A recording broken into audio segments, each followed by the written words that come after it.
my group mate, we will report about the topic in Chapter 10, Understanding the Structure of Sentence. The objectives. Know what parsing is incremental, understand how we assign syntactic structure to ambiguous sentence, be able to evaluate the extent to which parsing is autonomous or interactive, understanding the importance of verbs in parsing, understand how brain damage can disrupt parsing. So at the end of this reporting, we will able to know, or we will able to answer the questions what is written in the objectives. So, introduction. So far, we have largely been concerned with the processing of individual words. What happens after we recognize a word? When we access the lexical entry for a word, two major types of information become available. Information about the words, meaning information about the syntactic roles and thematic roles that the word can take. One of the most important guides to thematic roles comes from the analysis of the verb's argumentative structure. To assign thematic roles, at least some of time, we must compute the syntactic structure of the sentence, a process known as parsing. The first step in the parsing is to determine the syntactic category to which each word in the sentence belongs, example, the noun, verb, adjective, adverb, and so on. We then combine those categories to form phrases. An important step in parsing is to determine the subject of the sentence. Thematic roles. Agent, the instigator of an action corresponding to the subject, usually animate. Theme, the thing that has a particular location or change of location. Recipients, the person receiving the theme. Location, where the theme is. Source, where the theme is coming from. This is information about the syntax of sentence. Sentence 1 and Sentence 2 have the same word order structure but different meanings. Sentence 1 and 3 have different word order structure but the same meaning. So let's read the sentence 1 and 2. It says that word order structure, the same word order structure but different meaning. So let's try to read. The ghost chased the vampire chased the ghost. So it is clearly that these two sentences have a different meanings. So let's try to read the sentence 1 and 3. It says here that different word order structure but the same meaning. Meaning that they use different word but the meaning of the sentence is the same. The ghost chased the vampire and the vampire was chased by the ghost. So obviously that this sentence have the same meaning. Any account of parsing must be able to specify why sentences are assigned the structure that they are, why we are biased to parse structurally ambiguous sentence in a certain way, and why some sentences are harder to parse than others. We should distinguish between autonomous and interactive models of parsing and one-stage and two-stage models. In autonomous models, the initial stage of parsing at least can only use syntactic information to construct a syntactic representations. In interactive models, other source of information can influence the syntactic processor at an early age. In one-stage models, syntactic and semantic information are both used to construct the syntactic representation in one go. In two-stage models, the first stage is invariably seen as an autonomous stage of syntactic processing. Semantic information is used only in the second stage. Reason why we study syntax, according to Fodor, 1975, argued that there is a language of thought that bears a close resemblance to our surface language. Studying syntax may therefore provide a window onto fundamental cognitive process. Different language use different syntactic rules. English in particular is a strongly configuration language whose interpretation depends heavily on the word order. An inflectional language such as German, word order is less important. Dealing with structure ambiguity. Studying syntactic ambiguity is an excellent way of discovering how sentence processing works. There are different types of ambiguity involving more than one word. We have the bracketing ambiguity of example number 4. Example, sentence 4, we could be interpreted either sense of sentence 5 or in the sense of sentence 6.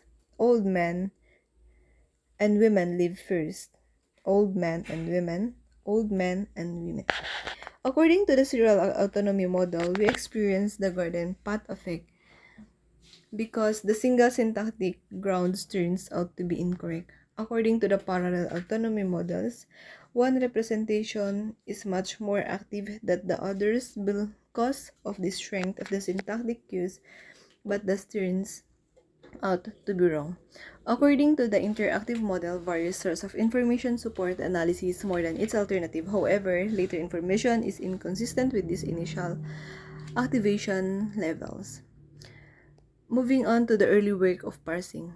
Early models of parsing were based on Chomsky theory of generative grammar.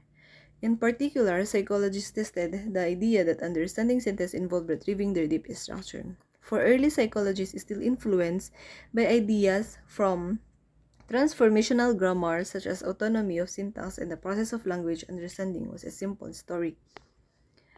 Recognition of lexical access gives us access to the syntactic category of the word. We can use this information to build a parse tree for each clause.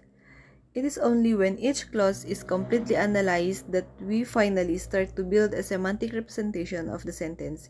It is often said that syntax proposes, semantics disposes. The simplest approach treats syntax as an independent or autonomous process module.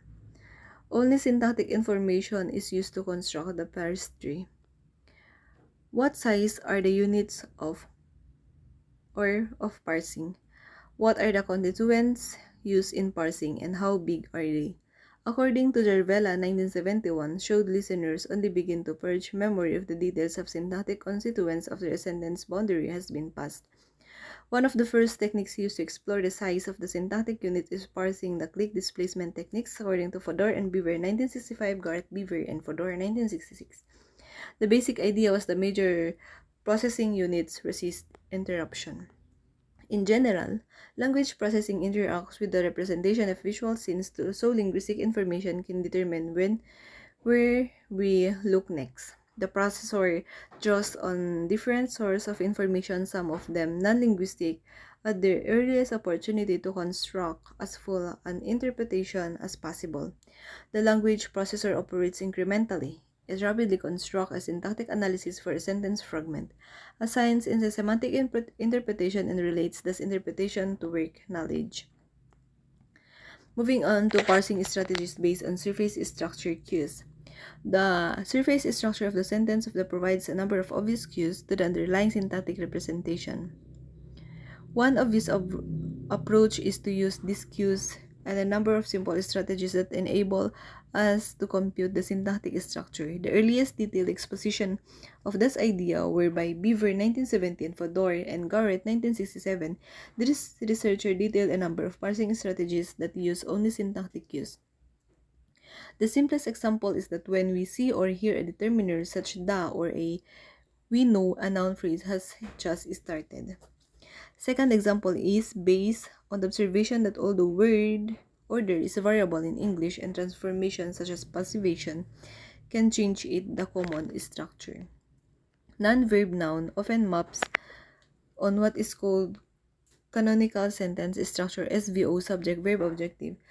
That is, in most sentences, we hear or read the first noun in the subject and the second one, the object. In fact, if we made the use of this strategy, we could get a long way in comprehension. This is called the canonical sentence strategy. Fodor, Beaver, and Garrett 1974 developed this type of approach in one of the most influential works in the history of psycholinguistics. They argued that the goal of parsing was to recover the underlying deep structure of a sentence. As it had been shown that this was not done by explicitly undoing transformation, it must be done by perceptual heuristic. This is using our surface cues. However, there is little evidence that deep structure is represented mentally independently of meaning, according to Johnson Leard, 1983. Nevertheless, the general principle that when we parse, we use surface structure cues has remained influential and has been increasingly formalized. Two early accounts of parsing. According to Kimball, 1973, also argued that surface structure provides cues that enable us to uncover the underlying syntactic structure. He proposed 7 principles of parsing to explain the behavior of the human sentence parsing mechanism.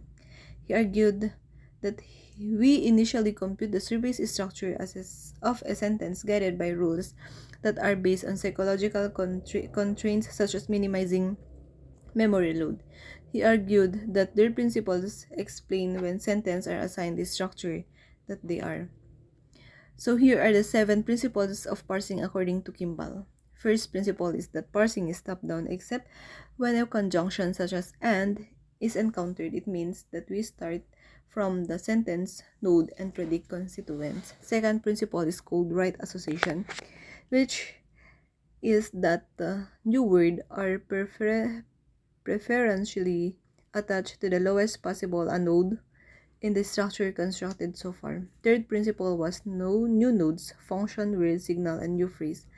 The fourth principle is that the processor can only cope with nodes associated with two sentence nodes at any one time. The fifth principle is that of closure, which says that the processor prefers to close a phrase as soon as possible. The sixth principle called fixed structure having a closed phrase, it is computationally costly to reopen it and reorganize the previously closed constituents, and so this is avoided if possible. The final principle is the processing. When a phrase is closed, it exists from two short-term memory and is passed on the second stage of deeper semantic processing. According to Frazier and Fodor, 1978 simplified Kimball accounts by proposing a model they called sausage machines because it devises the language input into something that looks like a link of sausage, the sausage machine, in a two-stage model of parsing. First is the preliminary phrase packager, also known PPP, has a limited viewing window of about 6 words and cannot attach words to a structure that reflects dependencies longer than this. Sentence Structure Supervisor, or also known as SSS, assembles the packet produced by the PPP but cannot undo the work of PPP. According to Warner, 1980 pointed out that a number of problems with the sausage machine model. For example, there are some 6-word sentences that are triply embedded, but because they are so short, should fit easily one to PPP window. Fodor and Vazir 1980 conceded that right association does not arise directly from the sausage machine's architecture.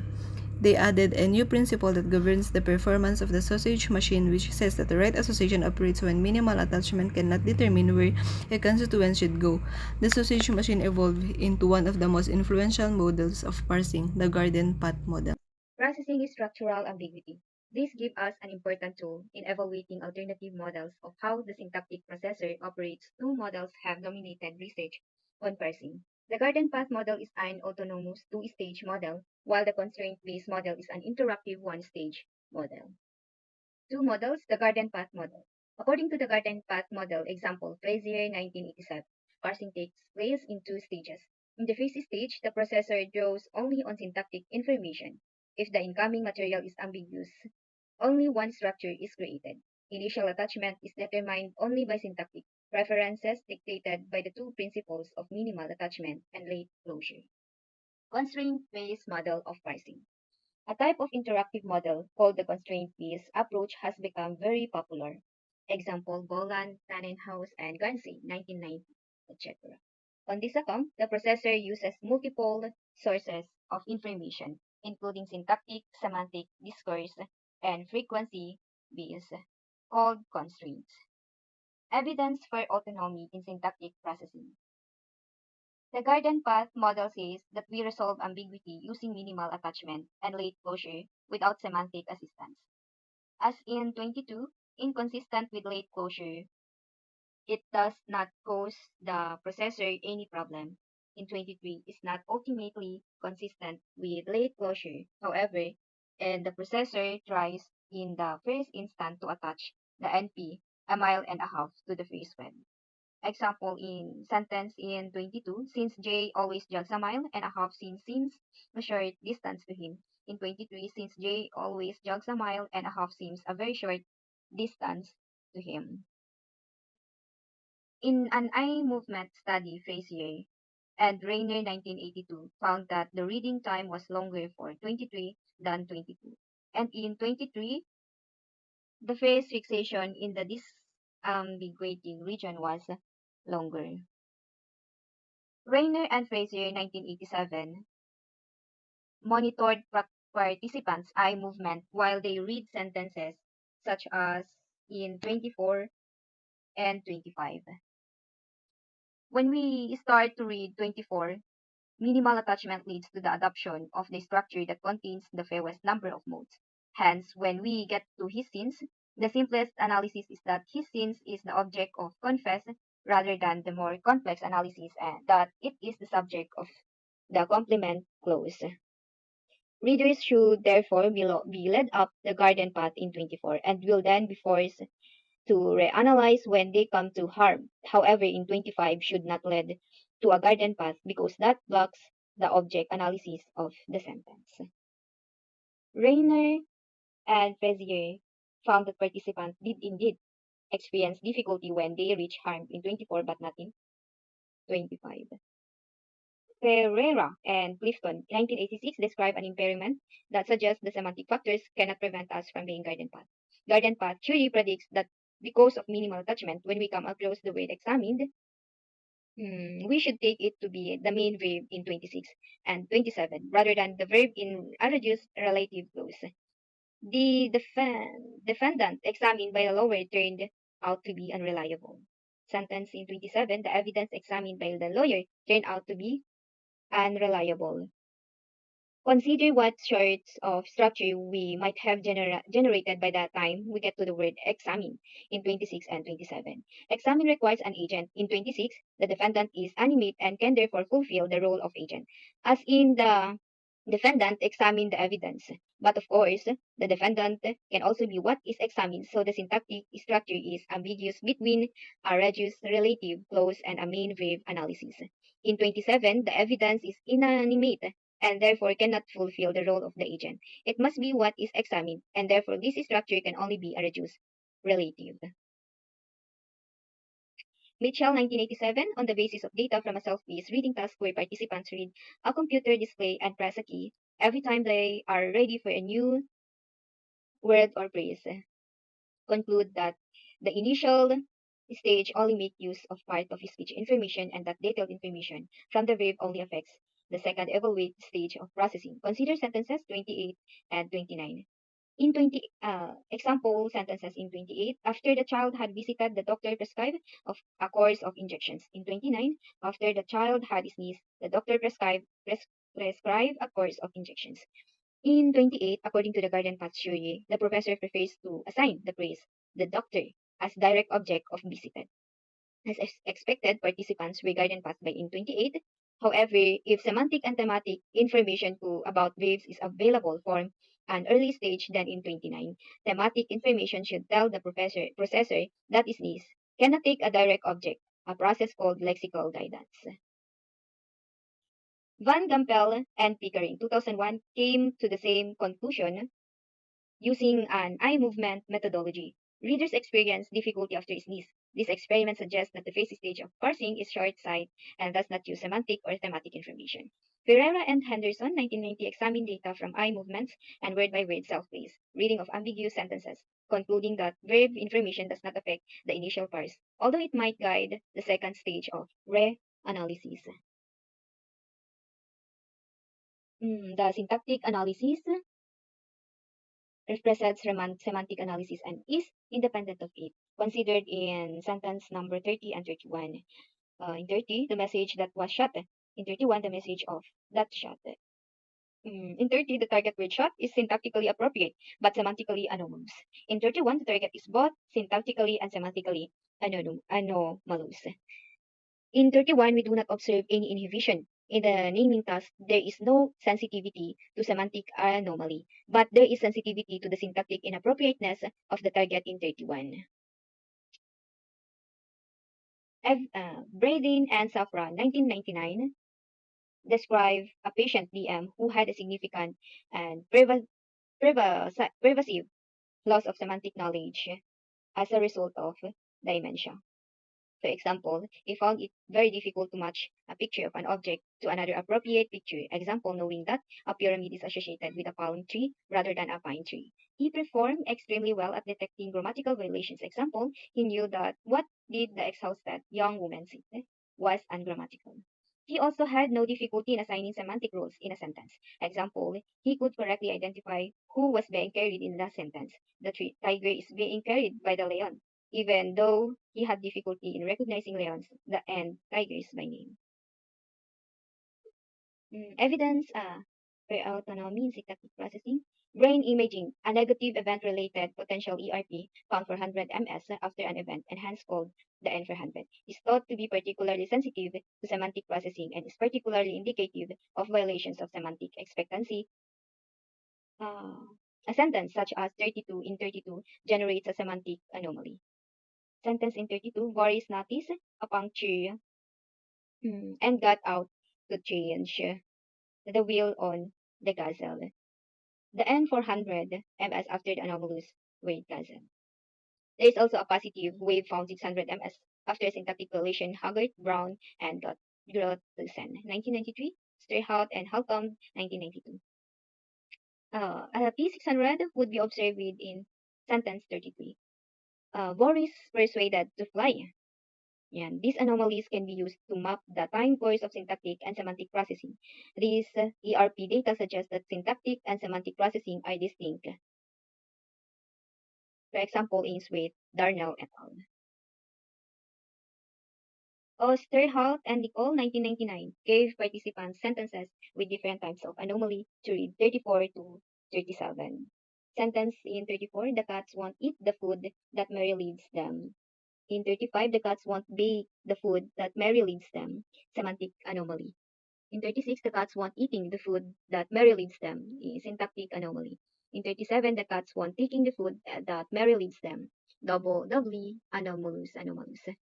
As expected, semantically anomalous sentences such as in 35 elicited the N400 and syntactically anomalous sentences such as in 36 elicited the E600. Doubly anomalous sentences such as in 37 elicited both an N400 and a P600, with the magnitude of each effect being about the same as if each anomaly were present in isolation.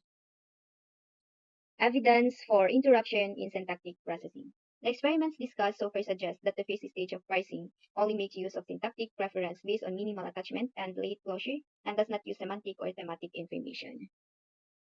Serban and McClelland, 1988, compared self-paced reading times for sentences such as in 38 and 39.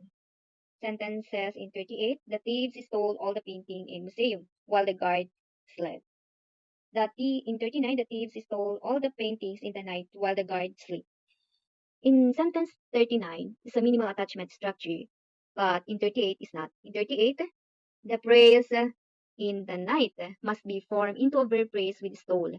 The noun phrase attachment in 38 produces a grammatically more complex structure than the verb phrase attachment in 39. Nevertheless, Serban and Maxaland found that 38 is the read faster than 39. Milner, 1982, was one of the first to argue that semantic factors rather than syntactic factors lead us up the garden path. Consider the three sentences in 40 to 42. Only 40 causes difficulty because it sets up semantic expectancies that are then violated. The sentence in number 40, the granite rocks during the earthquake. In 41, the granite rocks were by the seashores. And in 42, the table rocks during the earthquake. How can semantic factors explain our difficulty with reduced relatives? Gain and Stedman, 1985, use expanded grammatical judgment thus to show that inappropriate semantic context can eliminate syntactic garden paths. The sentence in 23, the teachers taught by the Berlitz method passed the test. In 44, the children taught by the Berlitz method passed the test. In this task, participants see a string of words and have to decide as quickly possible whether the string is grammatical or not. Participants in this task on the whole are more likely to misidentify garden path sentences as non-grammatical than non-garden path sentences. Sentence in 43 was incorrectly judged and grammatical form more often than the structurally identical but semantically more plausible sentence. In 44. In 44, hence sentences such as in 45 are difficult compared with 46, where the existence of only one horse is assumed. The horse sentence in 45, the horse race past the barn fell. In 46, the race past the barn quickly. Altman and Stedman, 1988, measured reading times on sentences such as in 47 and 48. Sentences in 47, the burglar blew up open the safe with the dynamite and made off with the loot. In 48, the burglar blew open the safe with the new lock and made off with the loot. These sentences are ambiguous. The prepositional phrases with the dynamite and with the new lock can modify either the noun phrase, the safe, or the verb phrase blew open the safe. Altman and Stedman 1988 emphasized that the processor constructs a syntactic representation incrementally on a word-by-word basis. MacDonald, Just a Carpenter, 1992, argued that the focus operator only presupposes the existence of more than one vampire. In this example, and therefore a modifier is needed to select one of them. Consider sentence in 49 and 50. Sentences in 49, the vampires loaned money at low interest were told to record their expenses. In 50, only vampires loaned money at low interest were told to record their expenses. Sentence in 49 provokes a garden path effect, but in 50 does not. Analysis suggested that these referential principles were used immediately to resolve ambiguity. Altman, Garnham, and Dennis 1992 used eye movement measure to investigate how context affects garden pathing. Consider sentence in 51. In 51, the fireman told the man that he had risked his life for to install a smoke detector. Garden path theory predicts that 51 should always lead to a garden path. We always start to parse the man as a simple noun phrase because this has a simpler structure than the alternative in which the noun is the head of a complex noun phrase. MacDonald et al. Well and Tannenhaus 1994. For example, consider the ambiguous sentence fragments in 52 and 53. Sentence in 52, the fossil examined. In 53, the archaeologist examined. The fragments are ambiguous because they are consistent with two sentence constructions. The most frequent order, the unreduced structure where the first NP is the agent. Example, the archaeologist examined the fossil. And with a reduced relative clause, the fossil examined by the archaeologist was important. However, consider the thematic rules associated with the verb examine. It has the rules of agent, best fitted by an animate entity, and a theme best fitted by an inanimate object. Truswell and Tannenhaus 1994. So semantic considerations associated with thematic rules suggest that in 52 is likely to be a reduced relative structure, and in 53 a simple sentence structure. Using an eye-tracking methodology, Pickering, Traxler, and Crocker 2000 found that readers experience difficulty with temporarily ambiguous sentences complement clause even when the verbs were biased towards that analysis. Consider the sentence beginning. Pereira and Henderson 1991, once they have dug in, alternative interpretations, including the correct one, become less activated. The sentence in 55, after the Martians invaded the town was evacuated. In 56, after the Martians invaded the town that the city bordered was evacuated.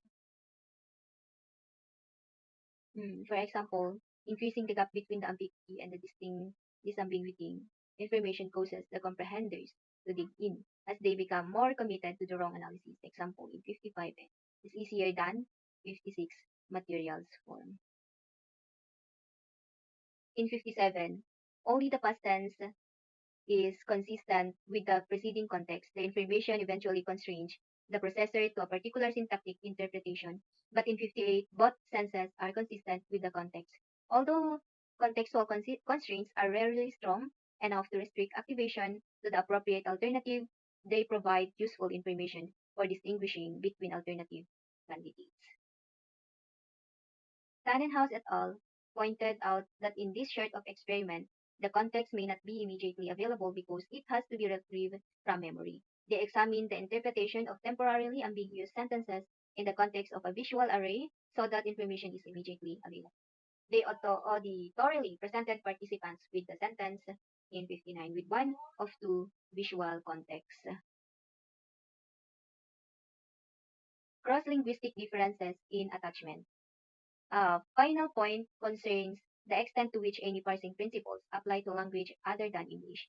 Cuetos and Mitchell, 1988, examined the extent to which speakers of English and Spanish use the late closure strategy to interpret the same sorts of sentences. For example, given in 60, English speakers prefer to attach the relative clause who had the accident to the colonel because that is the phrase currently being processed. We can find this out simply by asking readers who had the accident. Uh, Spanish speakers, on the other hand, given the equivalent sentence in 61, seem to follow the strategy of early closure, that is, they attach the relative clause to the phrase noun phrase. Like, for example, sentence in 61. El periodista entrevistó a la hija del coronel que tuvo el accidente.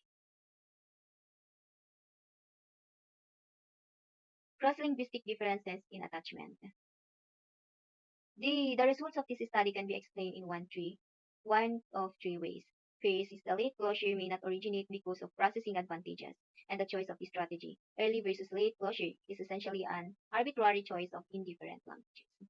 Second, the late closure may have a processing advantage and may be the usual strategy, but in some languages, in some circumstances, other strategies may dominate, Wetos and Mitchell 19. The third one is, as constraint-based models advocate, parsing does not make use of linguistic principles at all. Comparison of garden path and constraint-based theory. When do syntax and semantic interact in parsing? This has proved to be the central question in parsing as well as one of the most difficult to answer.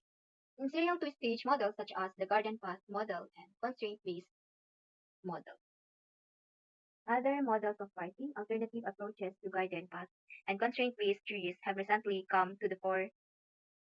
The first alternative may be called the unrestricted race model. To understand the basis of this model, we must consider exactly how syntactic ambiguity is resolved. So, do we resolve ambiguity by the Van Gunkel et al. 2001 examine how we resolve ambiguity. They construct sentences such as in 62 to 64. Mm. The sentence in 62, the hunter killed only the poacher with the rifle not long after sunset.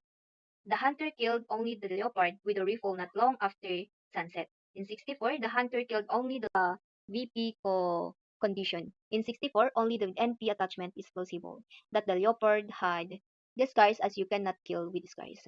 This is the NP condition. In 62, both the PP and NP attachment are plausible. This is called the ambiguous condition. Models of force. Bacon and Ratcliffe 2002-2003. They argue that syntactic constructions themselves carry meaning beyond the meaning of their constituent, whereas a passive sentence provides a different emphasis from its corresponding active mhm, uh, and therefore has a different meaning sentences in 65 and sentences in 66. Although superficially similar, convey different meanings. Sentence in 65, Boris loaded the truck with hay. In 66, Boris loaded hay onto the truck. Macklin and Ratcliffe argue that this meaning means that it can only be combined with particular sorts of nouns and verbs. Here, sentence in 65 conveys the notion that the truck is completely full of hay, but in 66 does not. A difference in syntax conveys a difference in meaning. The main verb noun participates in an event caused by some force or other entity external to itself. The main verb has to convey the sense of external participation. A sentence such as in 67 satisfies this constraint, but a sentence such as in 68 does not. Processing syntactic category. One type of lexical ambiguity that is of particular importance for processing syntax is lexical category ambiguity, where a word can be formed more than one syntactic category. This type of ambiguity provides a useful test of the idea that lexical and syntactic ambiguity are aspects of the same thing and are processed in similar ways. Frazier and Rainer examine eye movement in ambiguous and unambiguous sentences. The ambiguous sentences started with the desert twins, which permits both NV and N interpretations, and the ambiguous controls started with this, giving these desert twins for an unambiguous NV interpretation, or with this, giving these desert twins for an ambiguous NN interpretation. The rest of the sentence provided this ambiguity information as shown in the full sentences in 69 and 70.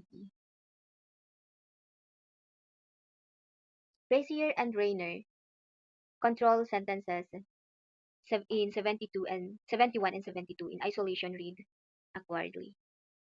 The determiners this and this. Okay. Hmm.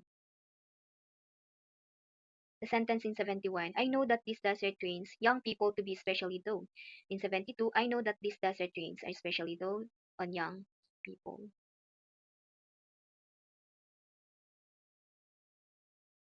Semantic bias is the interpretation that people give to the ambiguity in isolation. It can turn out either to be correct if it is supported by the context, such as in 73, which normally has a noun-verb interpretation, or to be incorrect if it is not, as in 74, where warehouse fires normally has a noun interpretation.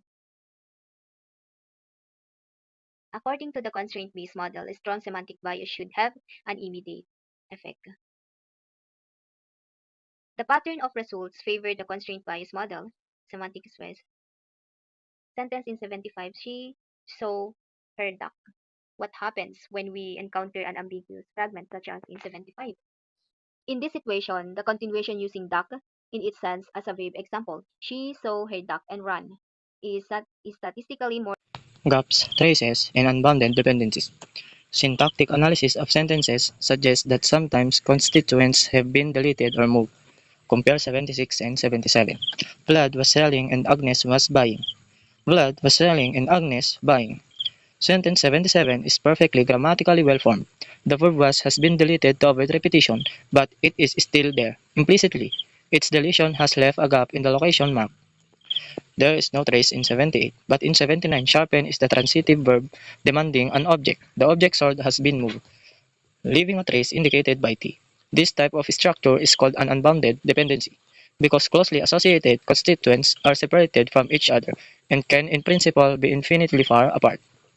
Which sword is sharpest? Which sword did Vlad sharpen yesterday? Gaps and traces may be important in the syntactic analysis of sentences, but is there any evidence that they affect parsing? If so, the gap has to be located and then filled with an appropriate filler, here the sword.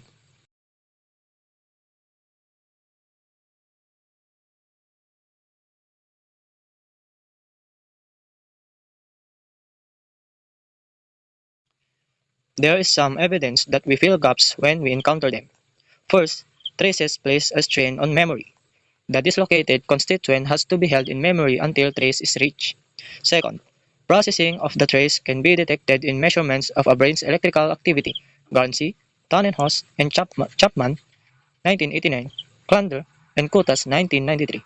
Although it is difficult to disentangle the additional effects of plausibility and working memory load in these studies. Third, all languages seem to employ a recent filler strategy, whereby in cases of ambiguity a gap is filled with the most recent grammatically plausible filler. For example, Frazier, Clifton, and Randall, 1983, noted that sentences of the form of 80 are understood 100 ms faster as measured by reading times than sentences such as 81. This is the girl the teacher wanted to talk to. This is the girl the teacher wanted to talk. There is significant priming of the NP filler at the gap, Nicole 1993, Nicole and Sweeney 1989. In a sentences such as 82, the NP astute lawyer is the antecedent of the trace. As the astute lawyer is the underlying subject who is going argue during the trial. Beaver and McIlry, 1989. In the superficially similar control sentence, 83, no constituent has been moved, and therefore there is no trace. The astute lawyer who faced the female judge was certain to argue during the trial. The astute lawyer who faced the female judge hated the long speeches during the trial. We find that the gap in 82 does indeed facilitate the recognition of a probe word from the antecedent. Astute, the control sentence 83 produces no such facilitation. In the earlier sentences where there was evidence of semantic reactivation, the traces were adjacent to the verbs. So, the two approaches make the same prediction. What happens if they are separated? Consider sentence 84. Which bachelor did Boris grant maternity leave to? T. The role of bachelor can only be assigned after preposition to. But if the process is verb-driven, the role of bachelor can be determined as soon as maternity leave is assigned to the role of the direct object of grant, hence bachelor is the recipient. Hence the postulation and filling of gaps are immediate and are driven by the verbs. For similar results, see Altman, 1999, Bonald, Tannenhaus, Garnsey, and Clarkson, 1995, Nicole, 1993, Pickering and Barry, 1991, Tannenhaus, Boland, Moner, and Carlson, 1993. For example, consider 85 from Traxler and Pickering, 1996. That is the very small pistol in which the heartless killer shot the helpless man yesterday afternoon. Clearly, this sentence is implausible, but when do readers experience difficulty? Here the gap location is after man because it's the plausible version the word order should be the heartless killer shot the helpless man with the very small pistol yesterday afternoon. But the readers experience processing difficulty immediately on reading shot. Similarly, Tannenhaus, 1989, presented participants with sentences such as 86 and 87. The businessman knew which customer the secretary called at home. The businessman knew which article the security called at home. At one point, do people detect the anomaly in 87? Analysis of reading time showed that participants detect the anomaly before the gap. When they encountered the verb called ERP, studies confirmed that detection of the anomaly is associated with the verb Gansey, 1989. The neuroscience of parsing. As we could expect of a complex process such as parsing, it can be disrupted as a consequence of brain damage. Deficits in parsing, however, might not always be apparent, because people can often rely on semantic cues to obtain meaning. There is some evidence that syntactic functions take place in specific, dedicated parts of the brain. The evidence includes the differing effects of brain damage to regions of the brain such as Broca's and Wernicke's areas. See Chapter 3 and 13, and studies of brain imaging. Dogil, Haider, Scanner, Walls, and Hussman, 1995, Frederici, 2002, Neville, 1991. The comprehension abilities of agrammatic aphasics. The disorder of syntactic processing that follows damage to Broca's area is called agrammatism. The most obvious feature of agrammatism is impaired speech production. See Chapter 13. But many people with agrammatism also have difficulty in understanding syntactically complex sentences. The ability of people with agrammatism to match sentence to pictures when semantic cues are eliminated is impaired. Karamazov and Bernd, 1987, Karamazov and Zurich, 1976, Safran, Schwartz, and Marin, 1980. Gradzinski, 2000, spelled out the trace deletion hypothesis. This hypothesis states that people with an agrammatic comprehension deficit have difficulty in computing the relation between elements of a sentence that have been moved by a grammatical transformation and their origin trace, as well as in constructing the higher parts of parse tree. Content and function words process differently. Remember that content words do the semantic work of the language and include nouns, verbs, adjectives, and most adverbs, while function words, which are normally short, common words, do the grammatical work of the language. Our content and function words process in the different parts of the brain. Content words are sensitive to frequency in lexical decision tasks, but function words are not. For a while, it was thought that this pattern is not observed in patients with agrammatism. Bradley, Garrett, and Zurich, 1980. Is automatic or attentional processing impaired in agrammatism? Most of the tasks used in the studies described so far, sentence picture matching tasks, anomaly detection, and the grammaticality judgment, are offline and they do not tap parsing process as they actually happen. Therefore, the results obtained might reflect the involvement of some later variable such as memory. So do these impairments reflect deficits of automatic parsing processes or deficits of some subsequent attentional process? Tyler, 1985, provided an indication that at least some deficits in some patients arise from a deficit of attentional processing.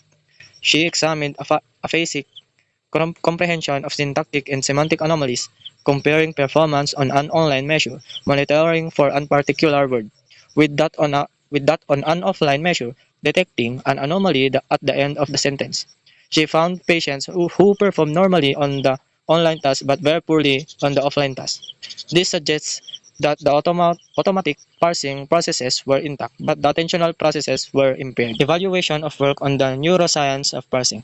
Although there has been a considerable amount of work on the neuropsychology of parsing, it is much more difficult to relate to the psychological processes involved in parsing.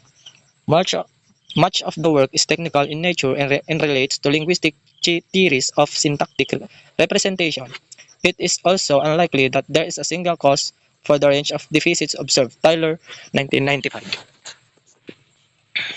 Frederici, 2002, describes a model of sentence processing where the left temporal region identifies sounds and words. The left frontal cortex is involved in sequencing and the formation of structural and semantic relations, and the right hemisphere is involved in identifying prosody. See Figure 10.4. She argues that imaging and electro, electrophysiological electrophysiological data suggests that sentence processing takes place in three phases. In phase 1, 100 to 300 ms, the initial syntactic structure is formed on the basis of information about word category. In phase 2, 300 to 500 ms, lexical syntactic processes take place, resulting in thematic role assignment. In phase 3, 500 to 1000 ms, the different types of information are integrated. She argues that syntactic and semantic processes only interact in phase 3. Summary. The clause is an important unit of syntactic processing. In autonomous models, only syntactic information is used to construct and select among alternative syntactic structures. In uninteractive models, non-syntactic information is used the selection process. Psycholinguists have particularly studied how we understand ambiguous sentences, such as garden path constructions. One of the most studied type of garden path sentences is the reduced relative is in the well-known sentence, the horse race past the barn fell. Early models of parsing focus on parsing strategies using syntactic cues. Kimball proposed 7 surface structure parsing strategies. The sausage machine of Frazier and Fodor comprise a limited window preliminary phrase packager and a sentence structure supervisor. The principle of minimal attachment says that we prefer the simplest construction, where simple means a structure that creates the minimum number of syntactic nodes. The principle of late closure says that we prefer to attach incoming material to close or phrase currently being processed. Languages may differ in their attachment preferences. The garden path model of parsing is still a two-stage model, where only syntactic information can affect the first stage. The referential model of parsing explains that the garden path effect in terms of discourse factors such as the number of entities presupposed by the alternative constructions. In constraint-based models, all types of information, thematic information about words, are used to select among alternative structures. Experimental evidence for and against the autonomous garden path and interactive constraint-based models is conflicting. In constraint-based models, lexical and syntactic ambiguity are considered to be fundamental the same thing and resolved by similar mechanisms. Statistical preferences may have some role in parsing. Some recent models have questioned whether syntax needs to precede semantic analysis. Gaps are filled by the semantic reactivation of their fillers. Gaps may be postulated as soon as we encounter particularly verb forms. Verbs play a central role in parsing. ERP studies show that people try and predict what is coming next. Some aphasics show difficulties in parsing when they cannot rely on semantic information. There is no clear neuropsychological evidence that content and function words are processed differently in parsing. Some offline techniques might be telling us more about memory limitations or semantic integration than about what is actually happening at the time of parsing. Electrophysiological and imaging data suggest that sentence comprehension takes place in the 3 phases, and different components of processing are identifiable with distinct regions of the brain. That's all. Thank you.